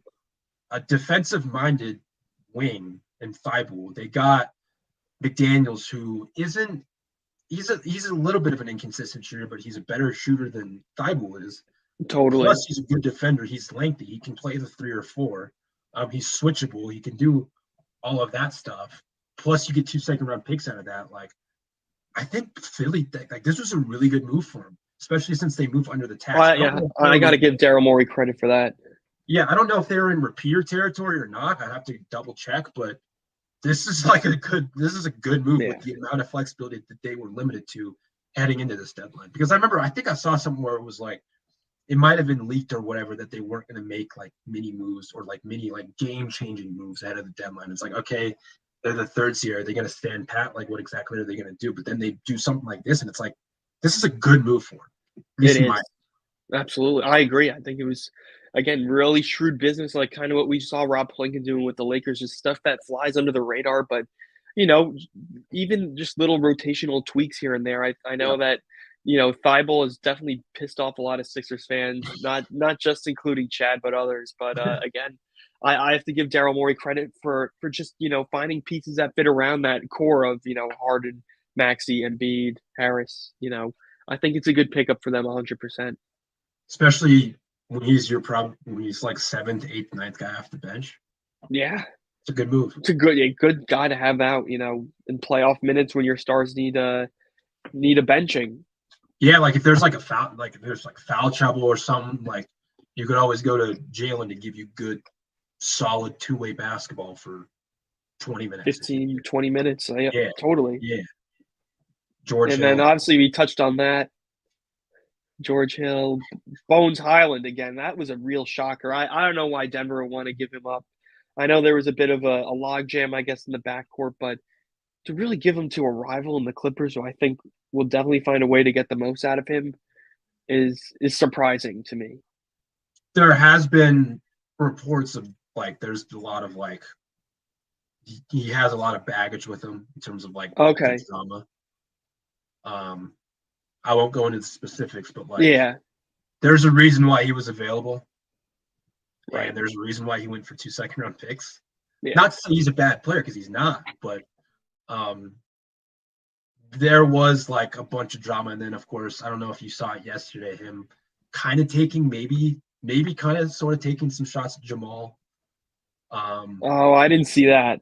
I gotta read up on that. Yeah, I'll see if I can pull it up. But he was pretty much saying like, because it was this like interview, like press conference, and he was like, like we have 2 superstars here in the Clippers, but there's only one real superstar over there in like Denver, something like that. Oh yeah, our players, it's something like that. It's like I don't know if that was a direct shot. Maybe we're all blowing it out of proportion with that, but it's like kind of maybe a shot at Jamal, and it's like I thought he wanted a bigger role when he was with Denver.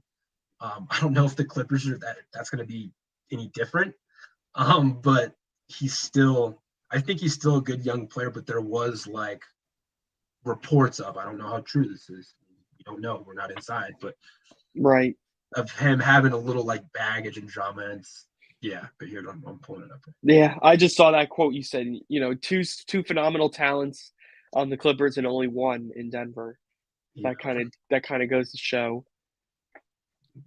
Yeah, there it is. Joker and Jamal Murray. I think I have my tab muted. Hold on. Players that you might be able to apply playing alongside Paul and Kawhi. They're definitely different, talents.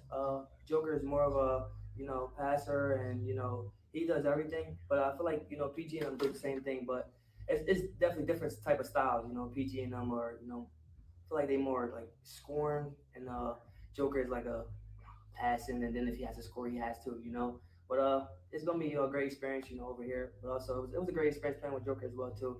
There's 2 guys over here who's a phenomenal talent, and over there one guy who's a phenomenal talent as well. So it's gonna be a great learning curve for me, and just try to pick their brain and be a sponge. I don't know if that's a shot, but Well, I mean, I guess maybe in terms of cream de la crop superstars. I mean, I like Jamal Murray. I like Michael Porter. I like all those guys. But maybe you're right. Maybe people like me and the internet. I mean, overseeing I this. definitely read into it too in that kind of way. But I don't know. I guess we'll see. We'll see if the Nuggets can keep the receipts as we approach the playoffs. Imagine they match up. Yeah, right. But I like Bones Highland, and again, going for 2 second-round picks, I think it's a little bit of a red flag because I think there was a little bit of a reason to. But Yeah, that's totally. neither here nor there. Darius Baisley, the best player Yep. traded in the best player the Suns acquired. Yes. Dario Saric and yet another second-round pick. Yeah, I mean, yeah. I wonder what Baisley's role in the rotation will be like if he will be used as like an 8th, 9th, 10th man. Yeah, I wonder for defensively if some nights are going to start and whatnot. I'm kind of curious in that aspect, but totally. I think he's a good, not defensive minded, but he's not a bad defender. And so No, he's not. I think he'll offer something pretty good for this Suns team. Yeah, like it's kind of like a sneaky, underrated acquisition just to fill a need. He's not maybe not the best floor spacer or offensive player, but there's still some juice that he can add defensively. Again, in situations where Torrey Craig's not playing well defensively or whatnot, then they have some flexibility there. But Absolutely. So I thought that was like a sneaky, like under the radar move that they had. I agree. This one caught a lot of steam the weekend. It was the Wiseman, Sadiq Bey, Knox, 5 second-round picks. This is a lot to unpack. A lot to unpack, yeah. Wait, where's the Gary Payton's probably further up. Yeah, Gary Payton. That was like the second. Yeah, that whole thing we can also talk about with Gary Payton. Yeah, how he was his injury, and then he wasn't according to his agent, but like he was reportedly taking like playing through pain and taking like painkillers and whatnot. But like, just Portland can't do that. Yeah, because it's like when you ruin the trust of like the Warriors still went through with the deal, but like ruining the trust of another team. That's a pretty big strike.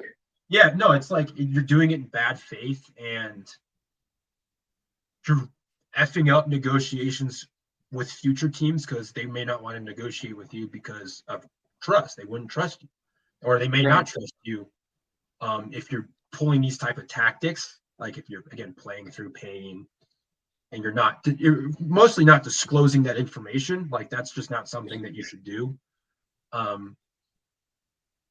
mean, it is a 4-team trade again, but the Warriors were able to get off Wiseman. They saved just by getting off Wiseman alone.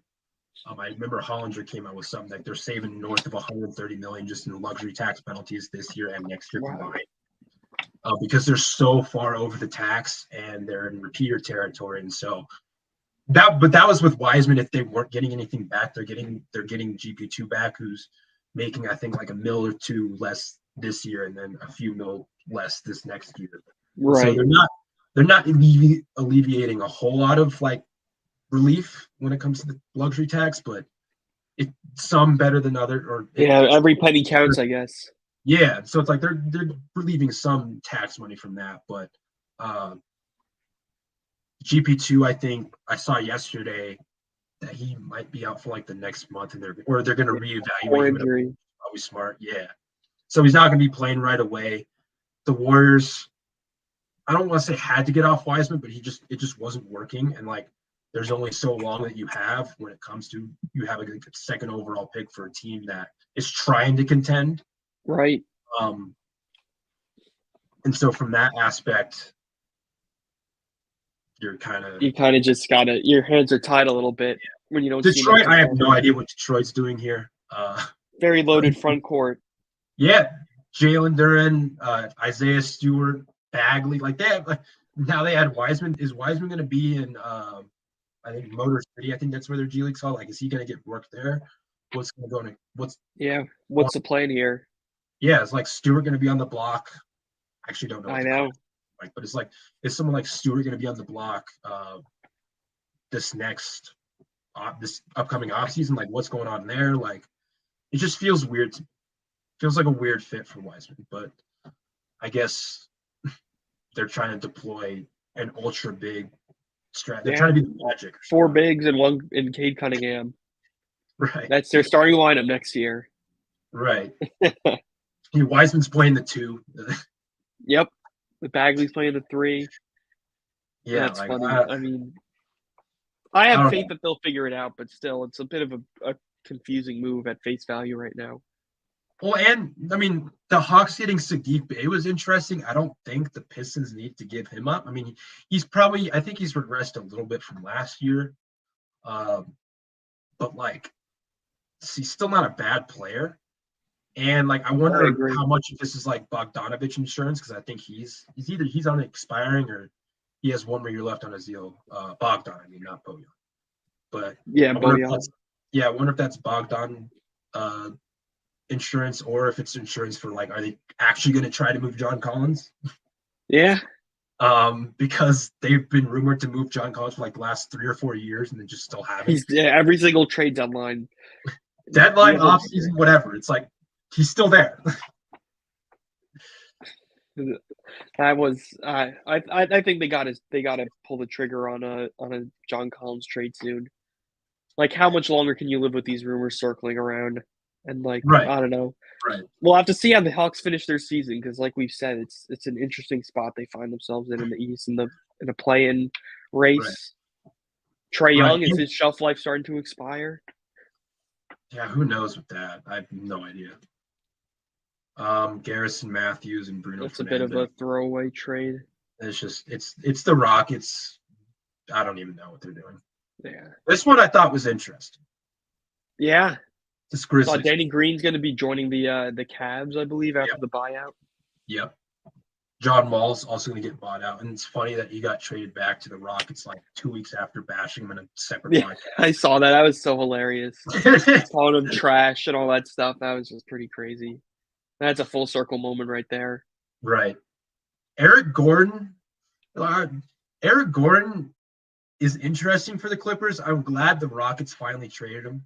I mean, he's not as good of a shooter as Kennard is, but he still adds some, like, he can pressure the rim a little bit more than Kennard.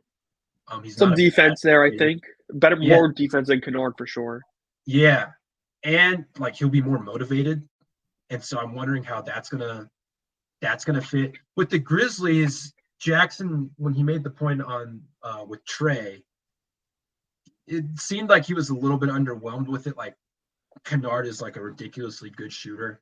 He made the point that he was a good shooter, but like it's not like the OG and like the Mike Conley, which makes sense from like a Grizzlies fan perspective. I still like the Kennard acquisition. They can move off him in the offseason if they want to. And like, again, he's one of the best shooters in the league. Like, he's not on super high volume per se, at least just when you take like in the grand scheme of things, but he's still knocking down 44, 45, 46% of his triples over the last 3 years. Like, that is pretty remarkable. Yeah, it's insane. And the Grizzlies were a team that like they live in like the short mid-range, they live in like the paint. And they're not a very high volume 3-point shooting team outside of like Bane. Like, they're near the bottom third of the league. But I still like this Kennard acquisition. I think he can really help them. I agree. In terms of that floor spacing aspect. But I thought this was an interesting move. I liked the move for the Clippers, Grizzlies. The Rockets are doing, again, Rockets things. Yeah. Let's just breeze through some of these. Yeah. I like the Clippers getting Plumlee for Reggie Jackson. Both LA teams had a great trade deadline. I think Plumlee is a good backup big. He'll give you 15 to 20 minutes a night, good off the bench. Zubac might have been wearing down a little bit. The Clippers do go a lot of 5 out. And so I guess if they want just another backup big, just in case if Zubac gets in foul trouble against like a Jokic or whatever, Right. then Plumlee could maybe do something. So I like that acquisition. I like the Pelicans getting Josh Richardson.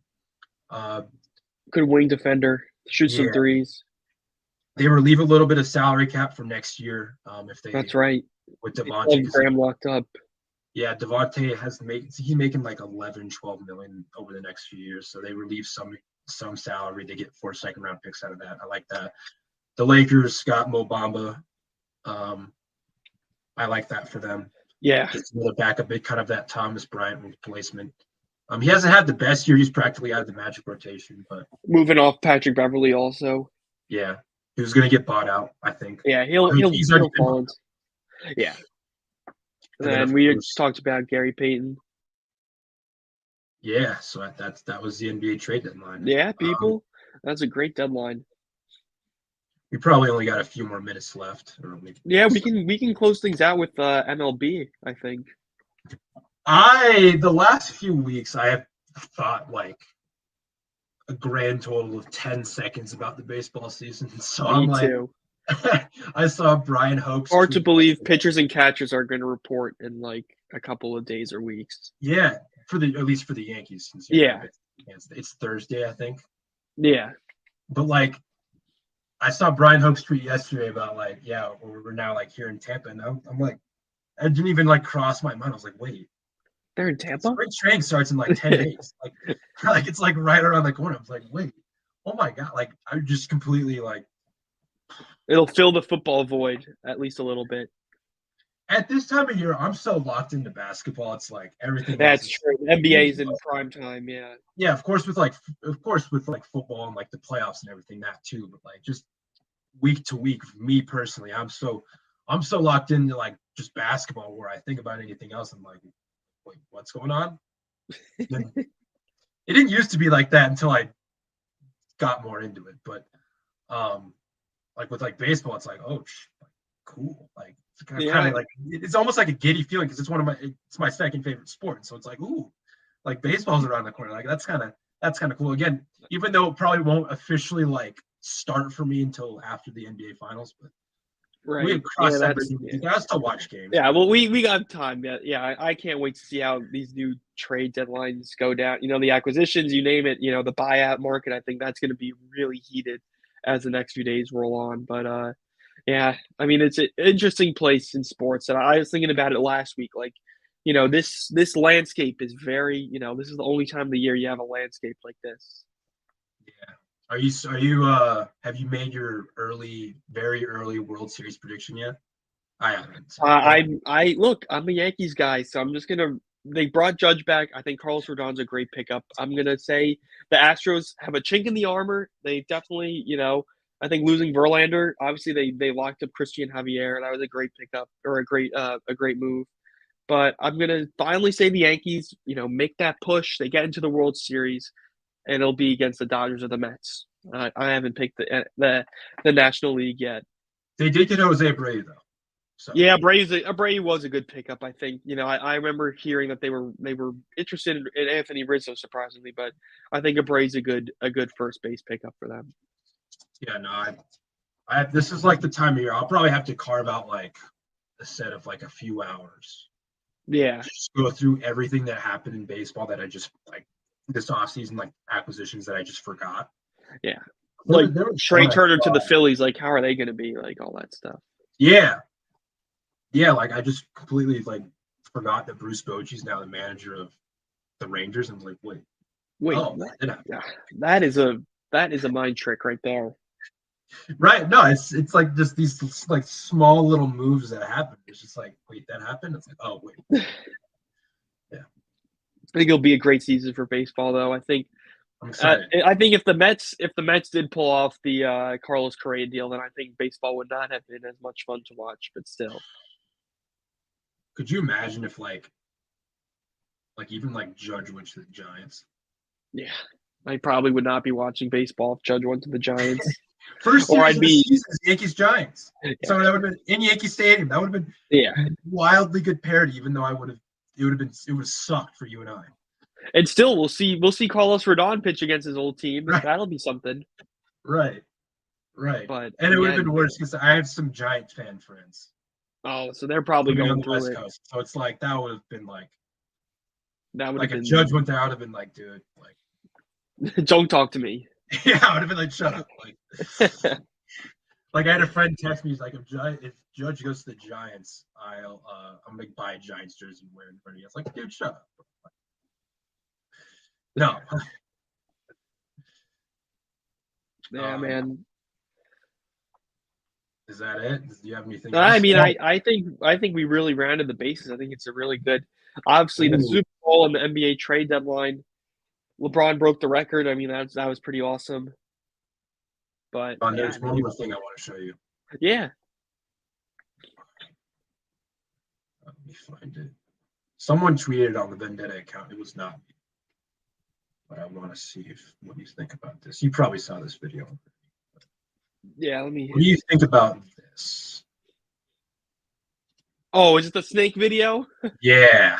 Oh, dude, I was like, my heart literally jumped out of my chest when I saw that. What would you do if this happened? I agree with what you said. I would move to a different continent if that's what came out of my ceiling. Like if I just looked up. Oh man, dude. Like before watching this, I wasn't even scared of snakes, but this is what does it. How does this even happen? Like, how do snakes get up there? Like, what? I want to know. I want to know where this was. Like, yeah. No, I have no idea. I don't. I think the original. Like just this one little snake. Oh. There's like, is that 3 separate snakes? Or Three more. There are 3 separate snakes. Okay, I couldn't tell if that was like 3 separate snakes or like one's tail was hanging. Like it was. Yeah, I mean, still, Yeah. just like that is nightmare fuel right there. Oh, dude, I hate watching this video, but I can't stop watching it. I know.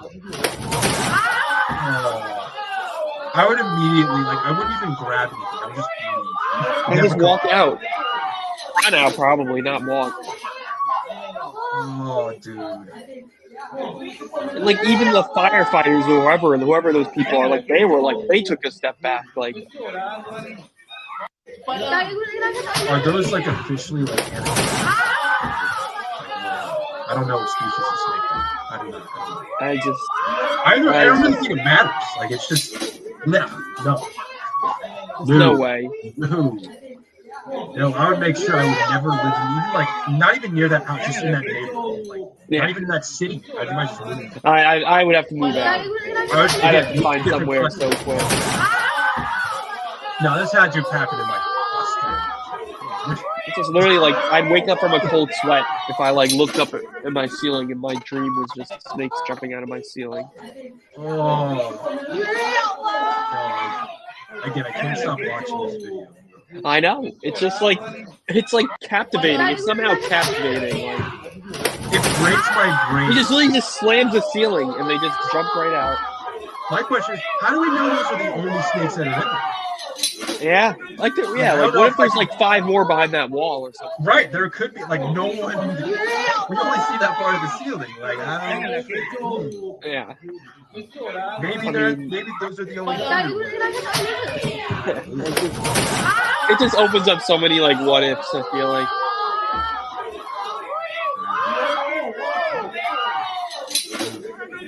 And that guy, the snake just jumps right back. He's like, "All right, I've had enough of this." The caption was pretty. Yeah, that was hilarious. That was brilliant. I don't know who tweeted this. I'm guessing there's probably like a trainer or something. Yeah. It was not me. Don't give me any credit. Don't give me yeah, I saw the quotes. I saw like it was Chickster and Garrett. They loved it. Might have been Trickster. Yeah. I don't know who had access to the Twitter account, but whoever did, this tweet. Yeah, hats off to whoever did that. That is a great 18. Might have been Cervantes. Yeah, it could have very well been Cervantes. Shout out Cervantes, Northwestern. Yeah, shout out Cervantes. Beating Purdue, #1 team in the nation. Cervantes was in the Yeah. Shout out Cervantes. That's awesome. But I know you whoever put did it. I never want to see him. This is just like, this is what will get people scared of snakes. Videos like this. Right. I think that'll do it. That was Yeah. the one thing I had. The one internet thing I had for. Yeah, I mean, I don't think we could come up with a better way to end the show than with that. All right, like and But, subscribe. Thank you for all who yeah. watched, and if you got this far, we hope you didn't fall We asleep. hope to see you not just next Tuesday, but it's called The Daily Show for a reason, people. Just keep on tuning in. Every single day. Every single Yep. day. We're all Again, here for Tuesdays. Yeah, Tuesdays. Yeah, Presumably, the two of us, we're the Tuesday crew. But tomorrow, I think it'll be James and someone else, if I'm not mistaken. But again, we hope you all enjoyed. Like and subscribe. Check out the Vendetta YouTube, Vendetta Twitch. And again, I'm Chris Bagdonis here with the Diamond Man Hannafin. We will see you all next Tuesday. Have a great one, people.